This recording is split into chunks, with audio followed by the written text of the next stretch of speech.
Hey, what is up guys? I'm KBHD here, and so the second half of 2013 is set to be pretty awesome with the amount of flagships we're expecting to see from here on out. You know, the Nokia Lumia 1020 is right around the corner, the press has been losing their minds over the Moto X, and this year we'll also see, the next iPhone, the next Nexus, etc. But there's one device that I'm personally more excited about than, well, any other, and no one really seems to be talking about it yet. Maybe it's because it's too early, but if I have to be the only one that hypes up this device, so be it. But I'm really excited for the Samsung Galaxy Note 3. Now, this might not apply to everyone, but I'm feeling like the Galaxy Note 3 is going to be that first device in a long time that doesn't have any major flaws that obviously hold it back. Now, it's not like every device that's ever come out has had a major flaw, but there are some almost perfect devices out there right now. For example, the HTC One. It's an amazing device, and it's really good in a lot of ways. It's almost perfect, but I feel like that battery life has held it back for me. And then there's the Galaxy S4. Again, an impressive device in a lot of ways, but, TouchWiz has held it back, and the build quality has really been a problem for me. And even the Nexus 4 is another awesome example of a great phone, but, not having LTE is also a pretty big downside. So I feel like the Note 3, with all the expectations we have for it, with all the things that we are expecting to get out of this phone, might be the one. First thing we're expecting is an updated display, somewhere in the neighborhood of 5.8 inches, and of course at least 1920 by 1080. Now, you can ask a lot of people, and they will all tell you probably that 5.8 inches is too big to be a smartphone. It's incredibly large compared to, the iPhone and of course all the other smaller phones out there. But ask anyone else who is using a Note 2, just like me, we got used to it. It's so easy to get used to a 5.6 inch or 5.5 inch display that, especially having a larger display, all that extra real estate just becomes something you get used to, and every other phone seems small. So ask anyone else, like I said, who's used a Note 2, they'll probably say the same thing. And of course, the pixel density on the current Galaxy Note 2 is a little bit low. It's only 1280 by 720, but now with all these 1080p panels out, shouldn't be a problem to get a really nice high resolution, at least 1080p display on the Galaxy Note 3, which is going to be awesome because, I love pixels. I'm also going to give it bonus points for me personally because I have big hands and I use large phones. I happen to like larger phones for that exact reason. They just fit more comfortably in the hand. I can't use an iPhone. It feels like a toy when I'm holding it in my larger hands. So yeah, big phone, big screen. That works. Next thing we're expecting is the operating system, Android 4.2 or maybe even 4.3 if it's out by then, or I'm expecting the latest version of Android. Will TouchWiz slow it down? Probably.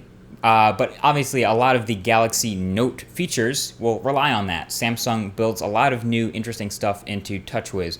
But if this is anything like the Galaxy S4, I will not have a problem with CyanogenMod. I rooted and flashed CyanogenMod on my Galaxy S4 a couple of weeks ago, and I have been so much happier with it. The performance is better, the battery life is improved, and I don't miss any of the Samsung Air features at all. And some people might love those features. I don't miss them, so I'll be using CyanogenMod. A lot of people will also realize that since it's a Galaxy Note 3 we're talking about here, there's also going to be a Stylus, just like all the other Galaxy Notes. And I'm thinking that unless there are some really impressive things going on with that Stylus that require TouchWiz, I won't even give it a chance. I'll probably go straight to CyanogenMod when it's available. Next, we're expecting power. So much power. We're expecting this Galaxy Note 3 to launch with the Qualcomm Snapdragon 800, a bit of a legendary processor in itself. That system on a chip isn't really shipping in very many devices yet, but when it does, it pretty much creates the top-of-the-line device. When you put a Snapdragon 800 in something, it becomes awesome. The Galaxy Note 2 is already a really high-end device. It was the first quad-core one with LTE to hit the United States. This Galaxy Note 3 is going to be another flagship, and all I really want to tell you is that, expect quad-core at least, expect, 1.8 gigahertz at least. Its specs don't really matter all that much. It's going to have at least 2 gigabytes of RAM, but bottom line is this is going to be an insanely powerful device, just like the Galaxy Note 1 and Note 2 were in their time. Not really much else to say about that, other than I'm really excited for the Snapdragon 800. And then we're expecting the battery. The Galaxy Note 2 already had a huge battery. We expected a large device with lots of room inside to have a big battery, and it did, of course, pull that off with a 3,100 milliamp hour battery, one of the biggest in any smartphone still today, 1 year later. And I'm expecting no less from the Galaxy Note 3. With big, powerful internals, it's got to have a big, powerful battery, and I'm expecting at least 3,100 milliamp hours to power the Galaxy Note 3 all day, every day for a road warrior like me. It's got to be a big battery, and I have no problems with Samsung making that happen. I have no doubts in that. It's kind of like when the battery in the back of your smartphone is already the size of another phone, the iPhone. It's kind of hard to argue with that. It's a massive battery, powers it like all day. If you don't use it that much, you can have like this as a 2-day phone. You can take it for a weekend and not charge it. I'm done. All I want to say is great battery. The Note 3 should also take the camera from the Galaxy S4, which is already a great one of the best in any smartphone to date. And I'll also expect a larger speaker because the Galaxy S4 doesn't have a very big speaker.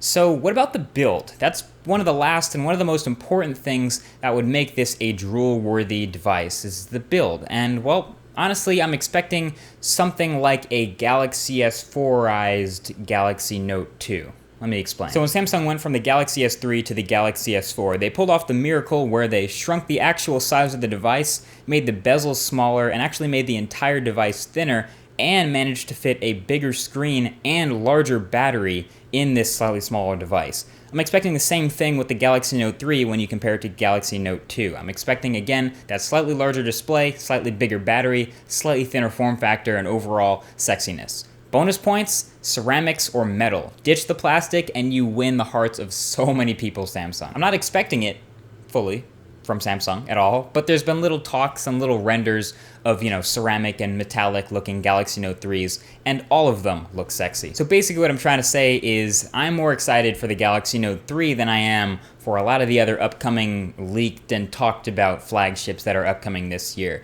Maybe you're excited about something else. Definitely feel free to leave your thoughts in the comment section right below that like button. It is always open and you can probably see me typing away in the comment section answering you guys. But let me know what you're excited for. Maybe it's the next iPhone. Maybe it's the next Nexus. Maybe it's the Moto X. Maybe it's something I didn't even talk about in this video. Definitely feel free to let us all know. Either way, thank you for watching. Feel free to subscribe if you want to see more videos like this. Without any further ado, I'll go ahead and sign off. Thanks again, and I'll talk to you in the next one.